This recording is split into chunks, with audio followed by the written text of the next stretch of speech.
Hey guys, so I've got to make some tools in order to make a project that I'm working on. One of those tools is a teardrop shaped punch. I've got this killer octagon tool steel.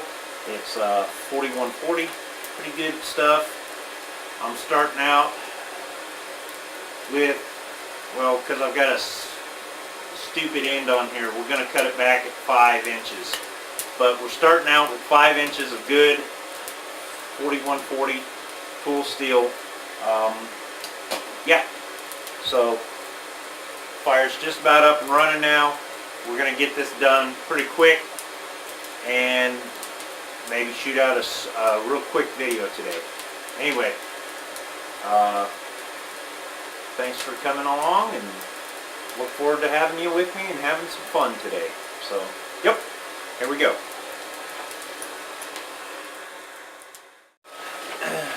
So, we're going to change our plan. I can't seem to find my tongs. Might have left them with somebody else by accident at the guild meeting. The tongs that'll fit that nice big 3/4 inch hex.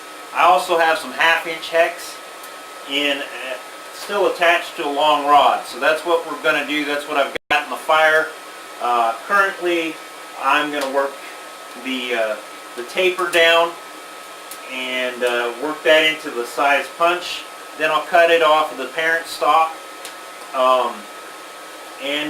Yeah, so come along. We're just about up to heat here. So yeah, let's have fun.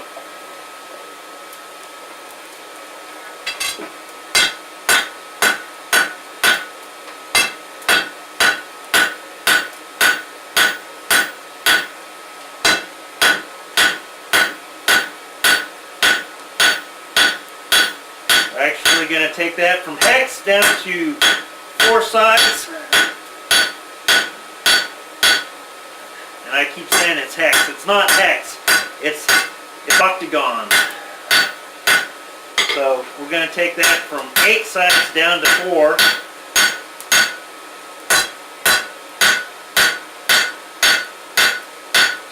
And we're going to make sure that those 4 sides are equal and nice and straight with the residual heat here.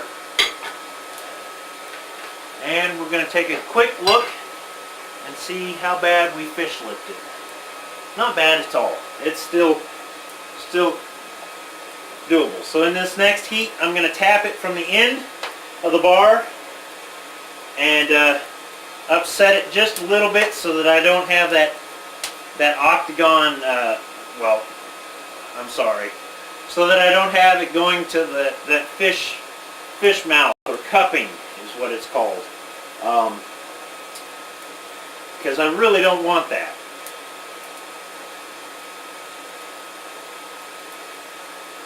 So we'll upset it from the end and then tap on each one of the corners just to kind of focus our blows a little bit better.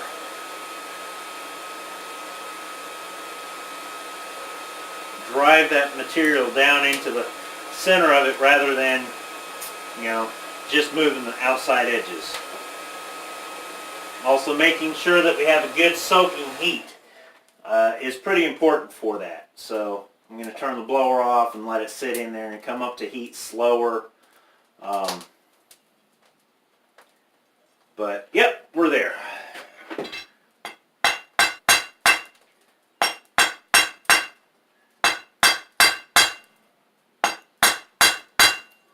Okay, so what I did, you can see it's no longer fish mouth there. We're going to take advantage of the rest of this heat and draw that back in on itself. Work that tip. All 4 sides. Work that back down in on itself. Just like you would for a leaf. Except this stuff, being 4140, it definitely has some attitude.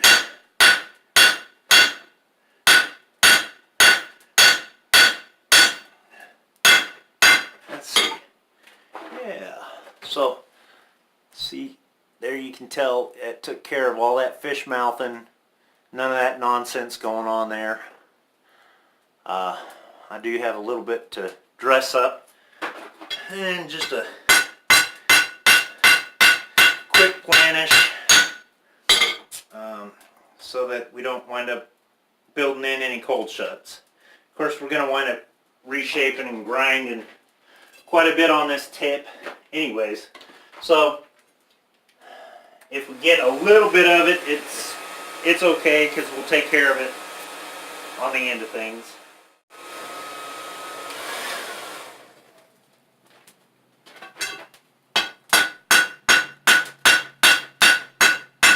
So now I just want to bring that taper back up, back into the body just a little bit.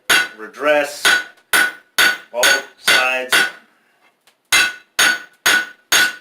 Work close to the edge of your anvil so that you can gain access to it.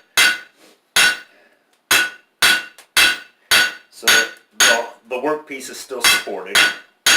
So we're just kind of working like a flatter with this square hammer. And just planishing out all our marks. We're not really forging at those low heats. And I'm going to brush this.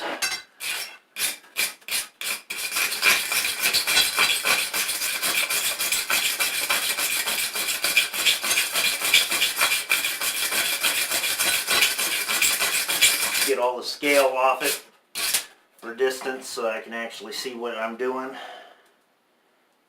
Yeah, that doesn't look too bad. So what I'm going to do next is I'm just going to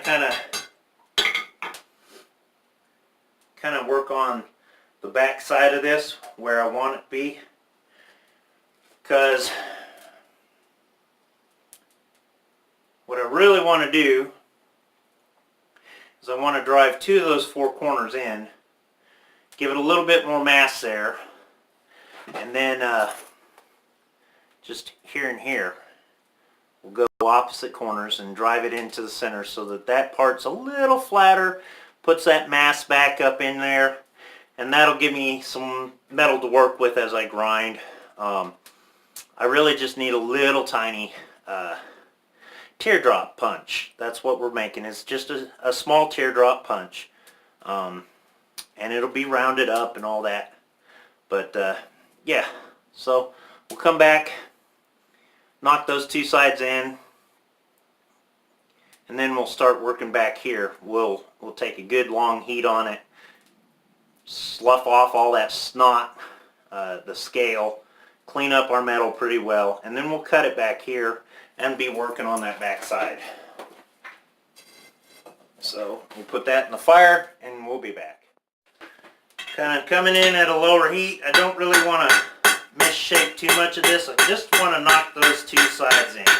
So not real strong hits. We're just kind of doing that, just carrying that down in there. So look at this end, see where we're at. Yeah, we're kind of getting there. Kind of trying to preform a teardrop just a little bit.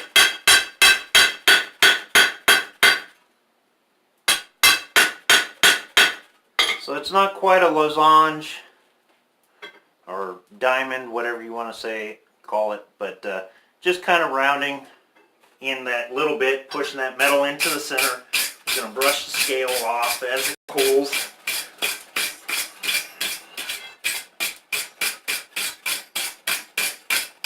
We're going to keep our other lines nice and tight and neat. Keep them growing up into our parent stock here. Just because I like pretty tools, I try not to make ugly tools, but doesn't mean it doesn't work if it's ugly. It just, if I'm making it, I want it to look the best I can make it look. Let's see. I'm just going to tweak that just a little bit there. And just a little bit there.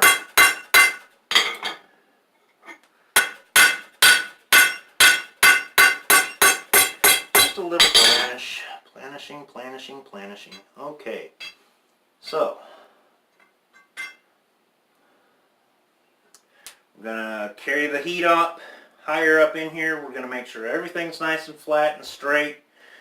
Then we're going to brush, and then we'll come in and cut the back end off. We'll probably go out to the bandsaw for that, just because that way I don't wind up with funky hot cut marks or anything. And yeah, it'll be good to go.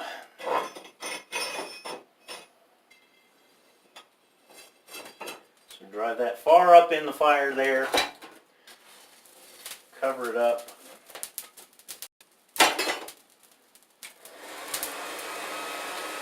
Ideally, I don't want to be holding this punch with tongs and hold a piece of metal between my legs and then operate my hammer. I want to be able to hold that nice and firm with my hand, so we're going to give it a good bit of length on it. We're probably talking, well, I got a big hand, so we're probably talking about 10 inches of a punch, which is really a long handled punch. But just that way I can get the control that I would have with holding it in my hand versus using a pair of tongs. Yeah, some guys have got a lot of tong control. I don't. I don't really like using tongs. I like using the excess metal material as much as possible. I just feel like I have better control. And when you're talking a blacksmith's fire is as hot as it is, you know, upwards of 2,000 degrees, it's nice to have that control. Anyway, set that brush right there in the bag.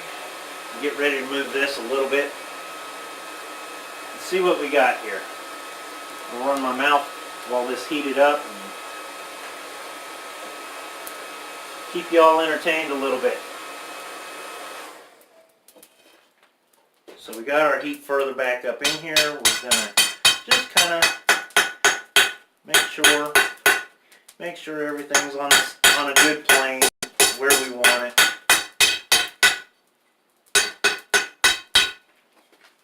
Which it is. Nothing's bowed up or anything, so we'll just go ahead and brush. As this cools down,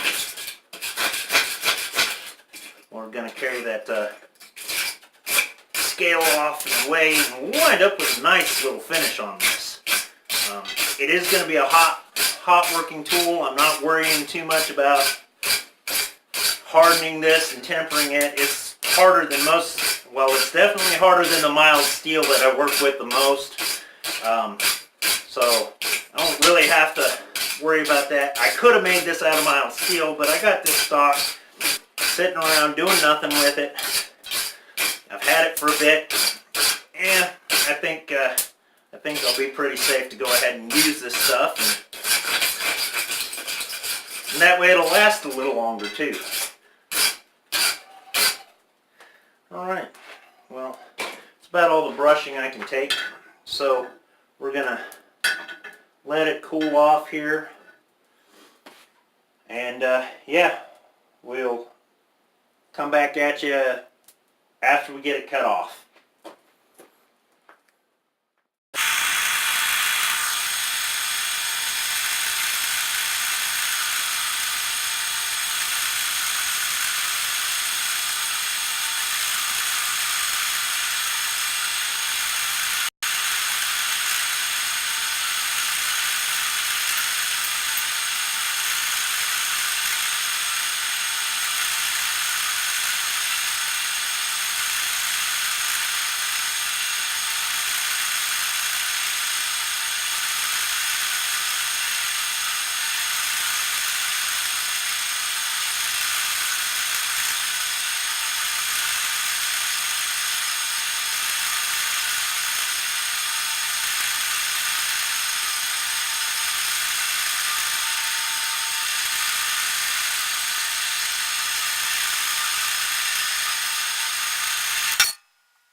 Alright folks, we got her all cut off there.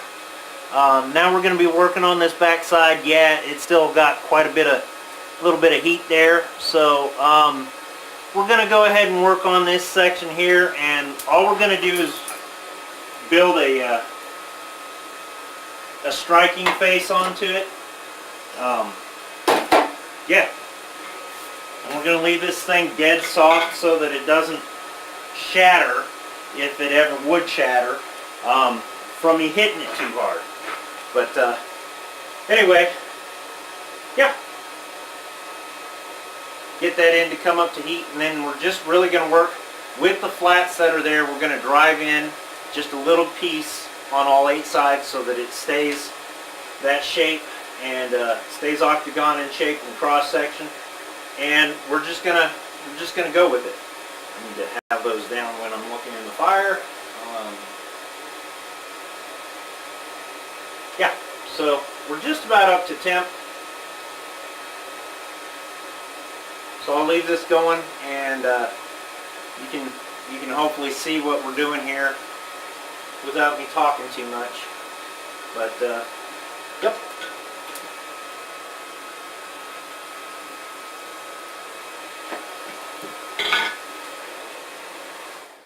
Turn off the blower. Let's see.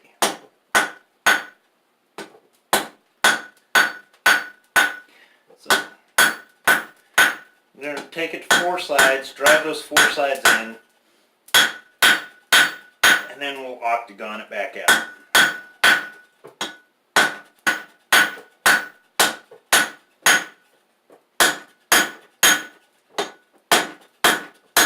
Remember, you want to come in right from the tips so that you don't wind up with a fish mouth.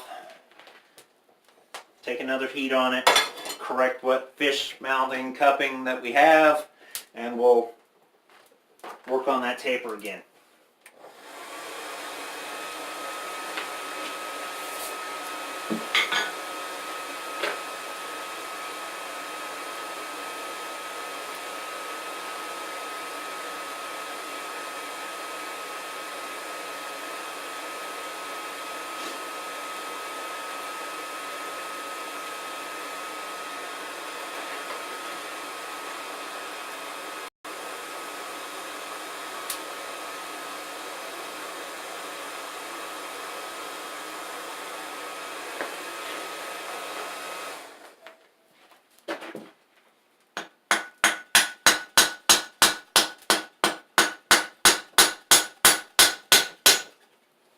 Real smart guy would have done that to begin with.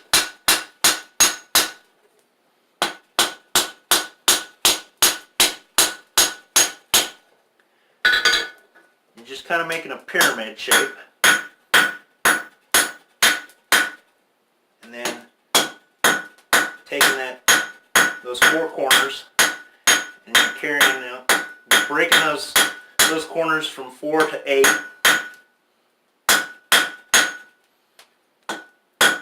Working on that plane, and just trying to keep it even.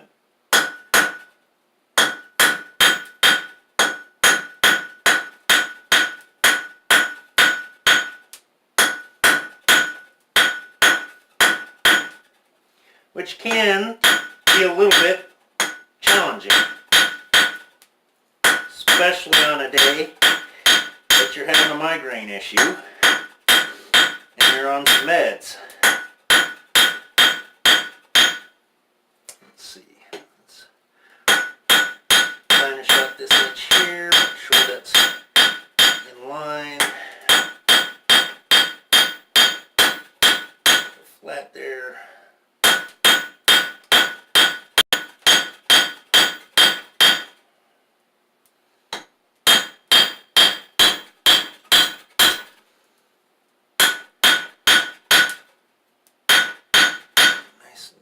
True and straight. I'm going to take another heat.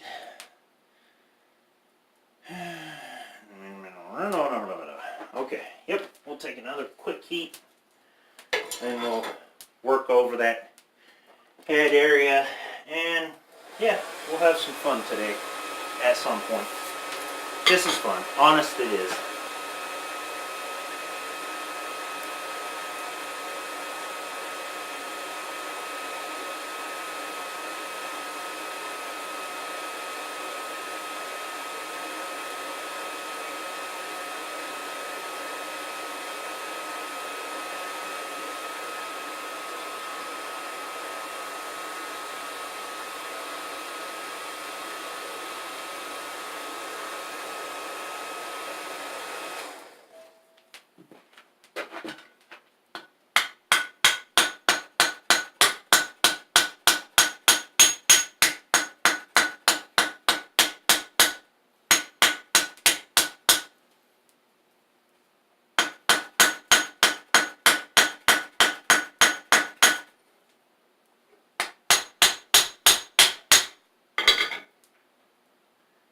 there we go.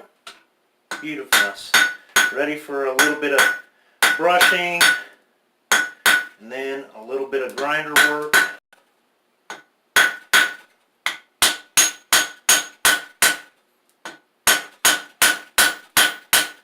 And we'll make it perfect for our use and our purpose.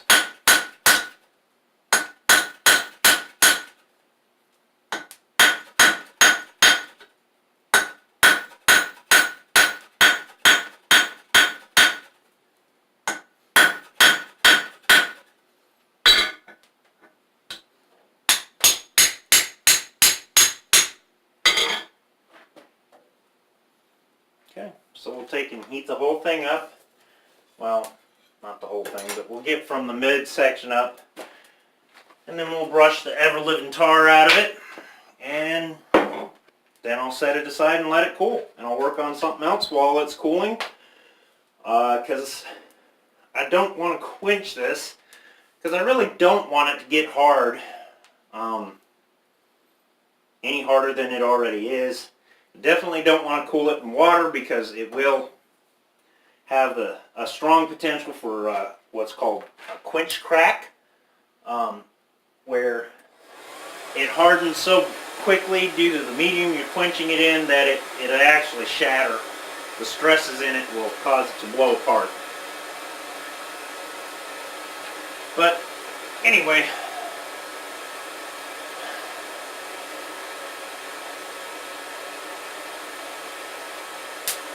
if I was to harden this, I definitely would be using some oil for my hardening. Now, for down and dirty blacksmiths oil quench, you can use used fryer oil. Stay away from used motor oil. That stuff's just cancer waiting to happen for you. But if you got a little bit of funds and issues, not having issues with that, then go ahead, buy a quenching oil. They make it. It's called, one brand is Parks 50 or 60 or 70, whatever you're doing. Each quenchant has a specific range that it will work with and for. So do a little bit of homework and study on it and figure that stuff out. My shop's always run on a budget, second-hand type stuff. So I've gotten used to, over the years, using used fryer oil. That's what I use. It works. It's not, it's not super duplicatable from year to year. Or from oil to oil, but it works, you know. So if you struggling artist type or just getting started, I wouldn't suggest necessarily going out and getting the fancy oils and stuff, but because you can do the job with other stuff. It's just, you know, if you're really getting into high-end products and knives and tools and stuff like that, and you're really wanting to do it right, then yeah, get it. You don't have to do that in order to have a quality piece, though. And definitely, I would rather have somebody start where they're at and be able to learn the basic skills with an inferior product, quench oil wise, rather than have them have an excuse to not get started.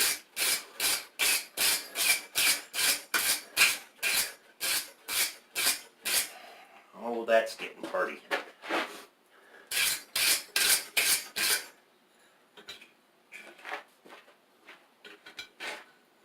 Grab the hot end, do so carefully, flip it around.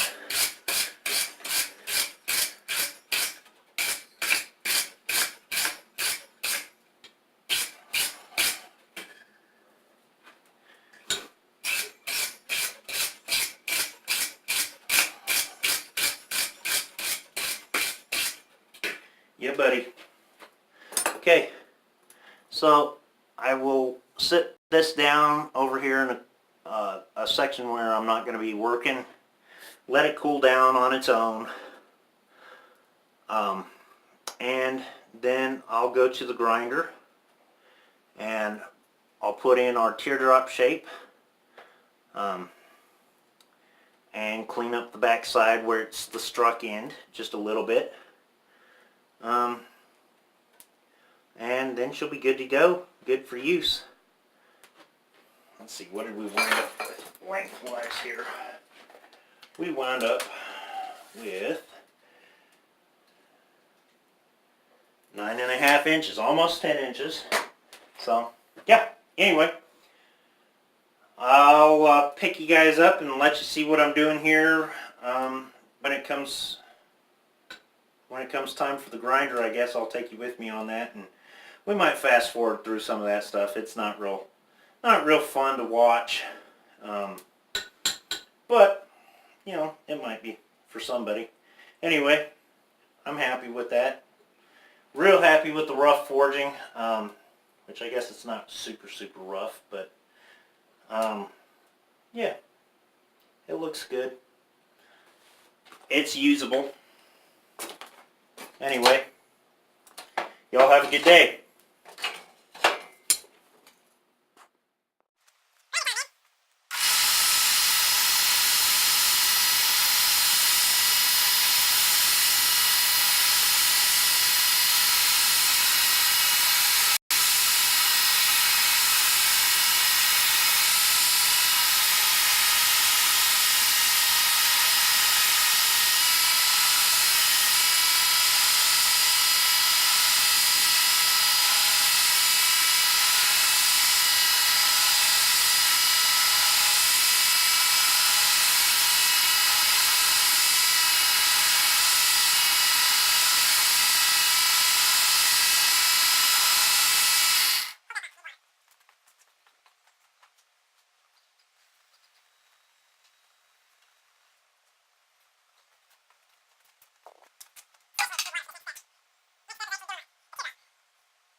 So here we are. Here's the end finished product. That's the struck end right there, nice and rounded up, so that it directs all the force down through the end of the piece. And here's the business end. Nice little teardrop shape. Anyways, thanks guys for watching.